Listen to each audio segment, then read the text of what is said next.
Hello friends. आज मैं आपके लिए एक नई सीरीज़ लाया हूँ। इसमें हम जो ऐसे कम सीजीएल का जो 2022 का एग्ज़ाम हुआ था, उसके हम जो सेट्स थे, उसके हम रीज़निंग और इंग्लिश इन दोनों के 25-25 प्रश्न हर सेट से करते चलेंगे।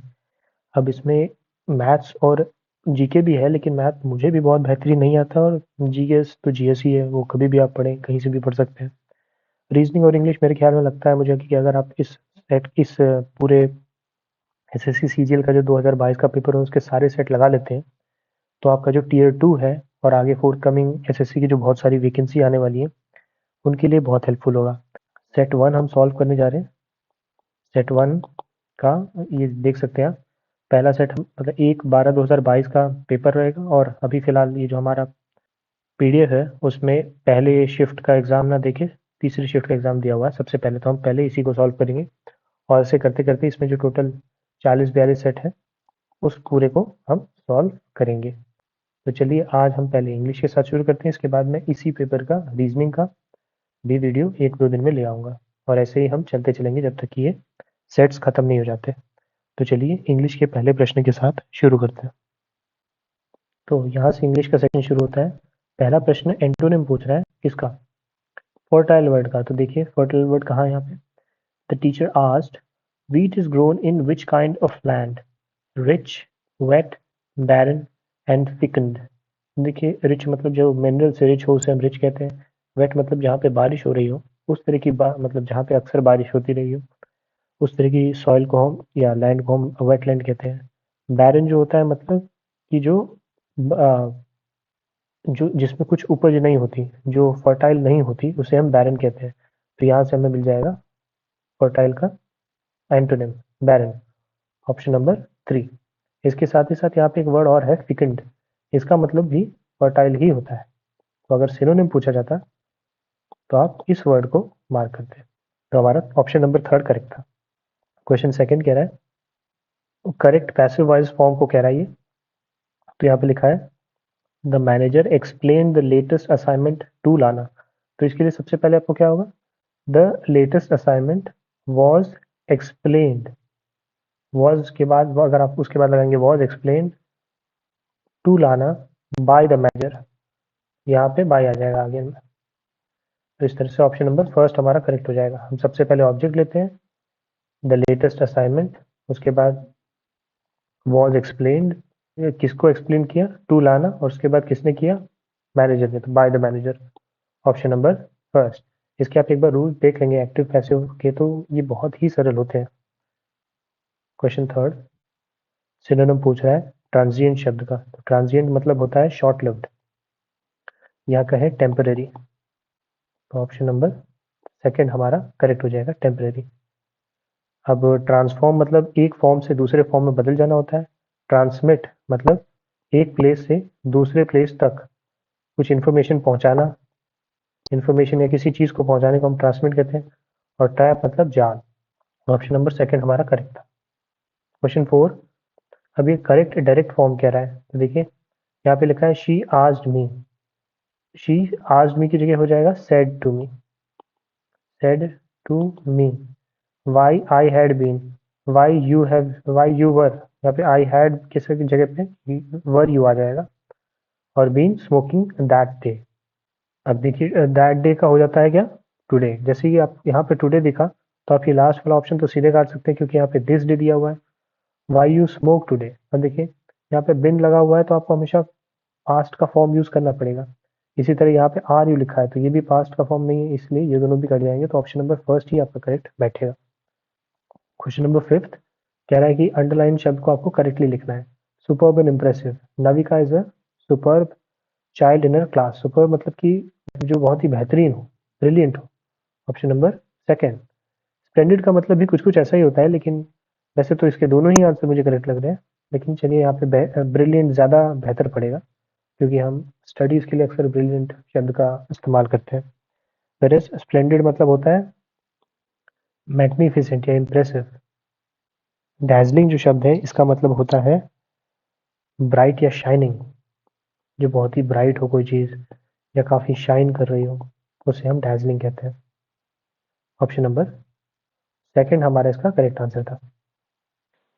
क्वेश्चन नंबर 6 पे चलते हैं। एंटोनिम ये पूछ रहा है कैजुअल शब्द का। कैजुअल का मतलब होता है जो मतलब बहुत नॉर्मल सा हो, तो उसके लिए हम फॉर्मल शब्द का इस्तेमाल करेंगे। आपने सुना भी होगा कैजुअल क्लोथ्स जो आप कहीं भी पहन पाते हैं, और फॉर्मल क्लोथ्स जो आप ऑफिसेज में पहनते हैं, मतलब किसी जगह पे जहाँ पे आपको अपने आप को प्रेजेंट करना होता है। तो इसीलिए कैजुअल का उल्टा हो गया फॉर्मल। स्पिरिचुअल मतलब हो गया रिलेटिंग टू डीप थॉट्स, और कभी कभी ये स्पेशली रिलेटिंग टू गॉड हो सकता है। तो ये वाले ऑप्शन के साथ ये आंसर हो सकता है। और ट्रेडिशनल मतलब जो किसी कस्टम्स को, मतलब ओल्ड कस्टम्स को फॉलो करने को हम ट्रेडिशंस कहते हैं। और पर्सनल माने आपका स्वयं का कोई चीज़ हो तो उसे हम पर्सनल कहते हैं।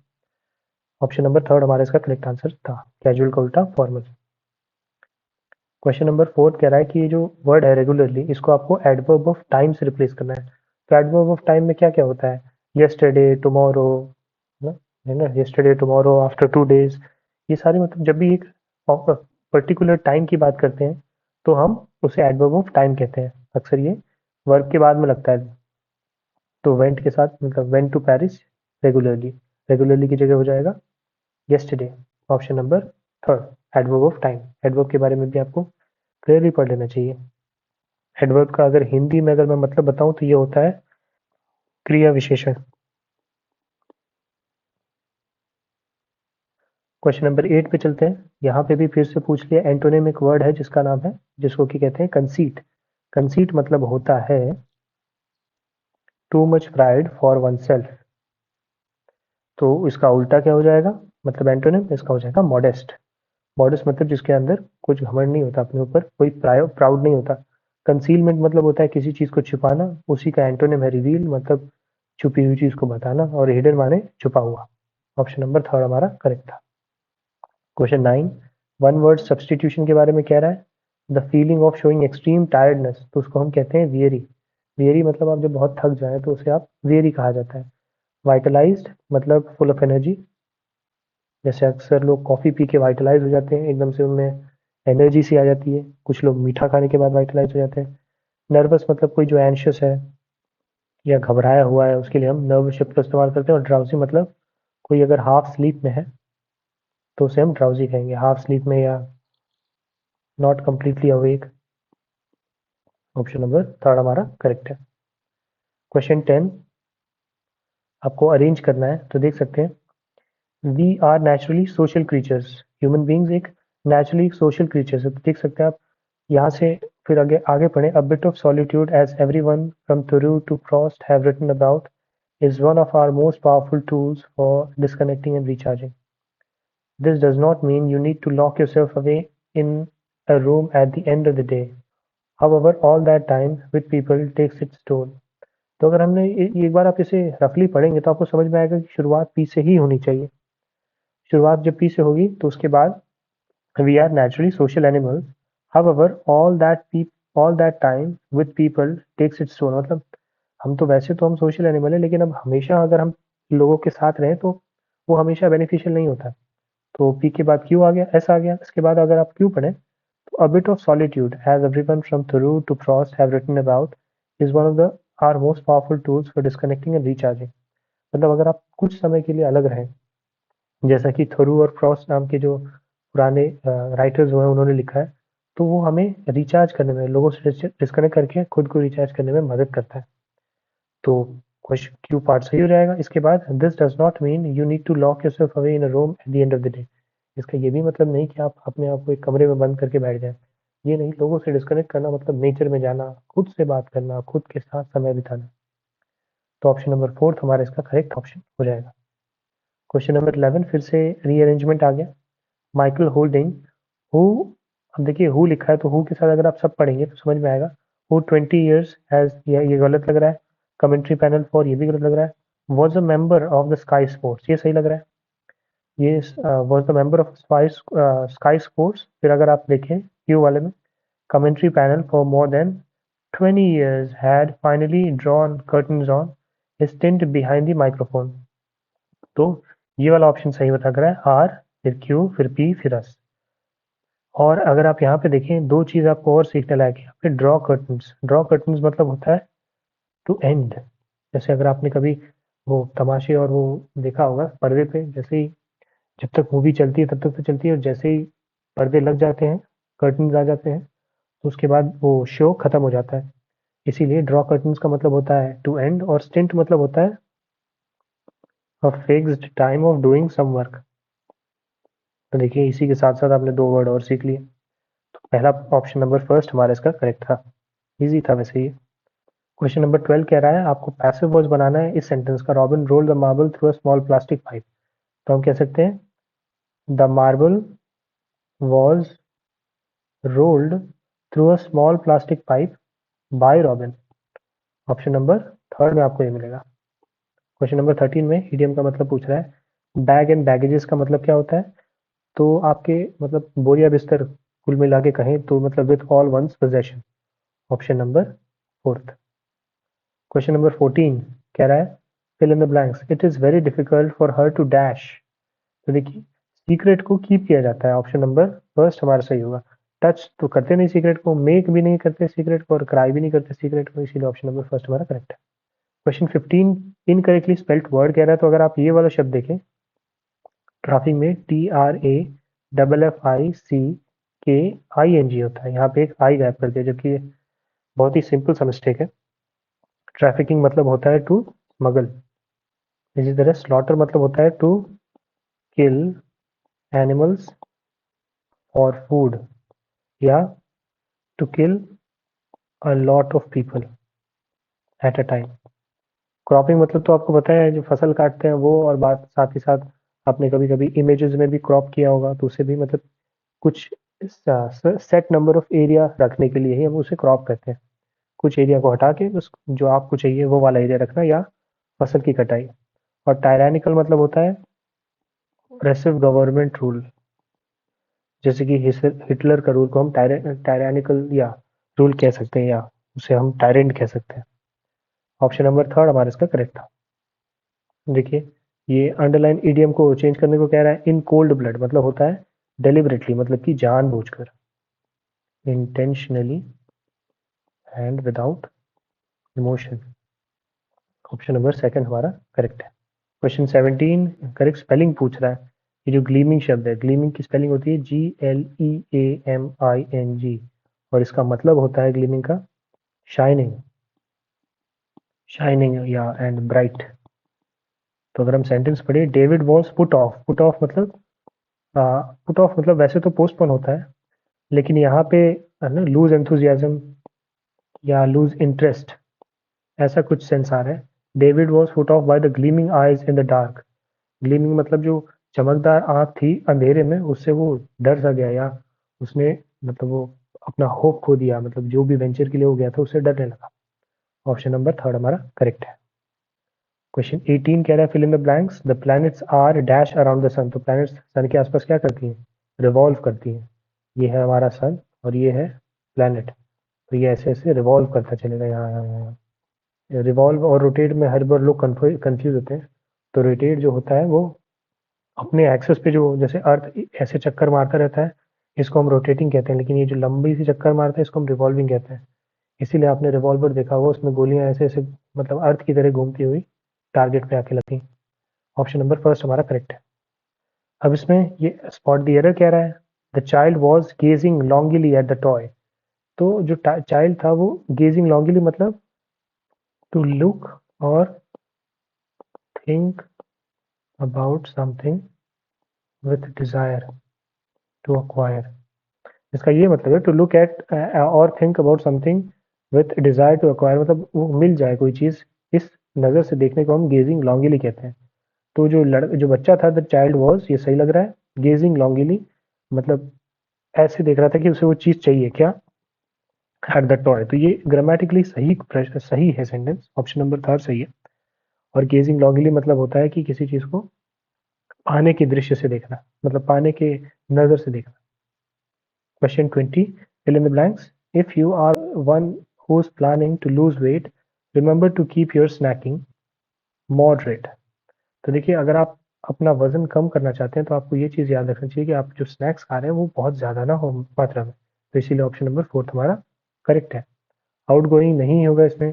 प्रेजिडिस मतलब होता है प्री कंसेप्शन या पूर्व धारणाएं हो गए, और अनकंट्रोल मतलब जो कंट्रोल में ना हो। तो ऑप्शन नंबर 4 हमारा करेक्ट था। अब इसके बाद पैसेज आ गया हमारा, तो पैसेज पढ़ के देखते हैं। If writers only dare to dare a Suetonius or a tactical of the novel could exist. The novel is dash the history of manners turned into a story and a play, as is history itself, often enough. And there is no other dash than this, that the novel, cloaks its manner dash the disguise of invented characters, while the other, history dash names and addresses. Only the novel dash much deeper than history. तो इसमें देखिए novel और जो history की जो किताबें होती हैं उनमें डिफरेंसेस के बारे में बताया जा रहा है। मतलब ये कहा जा रहा है कि जो नॉवल होती है वो उन लोगों की सोच से कई बार बनती है, जबकि हिस्ट्री में जो पास्ट में जो चीज़ें हुई हैं उसी के बारे में होता है। नॉवल को आप मतलब अपने हिसाब से इन्वेंट कर सकते हैं, उसके अंदर कैरेक्टर्स, लेकिन हिस्ट्री में सिर्फ नेम और एड्रेसेस होते हैं। नॉवल जो होती है वो काफ़ी ज़्यादा इम्पैक्ट करती है as compare to a history book. तो इसी तरह आपका जो पहला क्वेश्चन है वो क्या कह रहा है, if writers only dare to dare a Suetonius or a Tacitus of the novel could exist, or the novel is essential। अगर आप देखें ऑप्शनली, नीडलेसली और अननेसेसरीली, ये तीनों ही गलत लगेगा। एसेंशियली आपको सही लगेगा यहाँ पे फिल करने के बाद। तो ऑप्शन नंबर 3 हमारा करेक्ट हो जाएगा। First fill in the blanks में ऑप्शन नंबर 3 करेक्ट होगा, एसेंशियली। सेकेंड में आते हैं, यहाँ पे तो एसेंशियली आ गया। इसके बाद essentially the history of manners turned into a story and a play, as in history itself often enough। तो नॉवल में जब आप नॉवल लिखते हैं तो उसको वो मतलब एक स्टोरी और प्ले के फॉर्म में लिखते हैं, जैसे कि लगता है कि वो सच में हिस्ट्री में हुआ ही था। And there is no other, क्या हो सकता है, no other dash than this. किस हम दो चीज़ों के बीच में कंपैरिजन देख रहे हैं, तो इसीलिए नो अदर डिफरेंस शब्द का इस्तेमाल करेंगे option number first. Than this, that the novel cloaks its manner dash the disguise of invented character. Cloaks its manners मतलब अमंग हो सकता है, ऐसा करके कुछ शब्द होगा। तो देखिए यहाँ पे क्या लिखा हुआ है, क्लोक्स इट्स मेंबर्स, जो उसके नॉवल के मेंबर्स होते हैं, under the disguise of invented character. मतलब अंडर, जब डिस्गाइज के साथ हम शब्द अंडर को फॉलो कराते हैं, तो इसका ये मतलब हुआ कि जो नॉवल होते हैं उसमें जो मेंबर्स होते हैं वो मतलब इन्वेंटेड कैरेक्टर्स के बीच ही घूमते रहते हैं। वाइल द अदर, हिस्ट्री में क्या होता है, हिस्ट्री क्या करता है, हमें क्या देता है, नेम्स और एड्रेसेस देता है। तो provides, option number first. Negates और रिमूव्स और स्ट्रैंगुलेट्स ऐसा नहीं होगा, प्रोवाइड्स ही होगा। इसके बाद लास्ट वाला कह रहा है only the novel dash much deeper than history. तो नॉवल जो है वो ज़्यादा अंदर तक प्रोब कर पाता है एज कम्पेयर टू हिस्ट्री में। तो इसीलिए ऑप्शन नंबर 3 हमारा करेक्ट है। और इसके साथ ये पहला जो सेट था वो कंप्लीट हुआ। इसी सेट का मैं आपको रीजनिंग का पार्ट भी इस वीडियो के बाद करा दूंगा। अगर आप इसे फॉलो करके चलेंगे तो बेशक आप अपने जो सीजीएल का अगर आप प्री क्वालिफाई कर रहे हैं तो मेंस में ये बहुत ही हेल्प करेगा। और मैं आपको सजेस्ट करूंगा कि आप इसके मैथ्स के भी प्रश्न सॉल्व करें। मैं ये पीडीएफ वीडियो के डिस्क्रिप्शन में डाल दूंगा ताकि आप सीधे सीधे रेफर कर सकें अगर आपको वीडियो ना देखना है तो अगर वीडियो पसंद आया तो आप इसे लाइक कर सकते हैं। अगर आपका फ्रेंड कोई तैयारी कर रहा है एसएससी की, उसके साथ शेयर कर सकते हैं, और इस तरह के कंटेंट के साथ बने रहने के लिए हमारे चैनल को सब्सक्राइब कर सकते हैं। वीडियो के साथ अंत तक बने रहने के लिए बहुत बहुत धन्यवाद।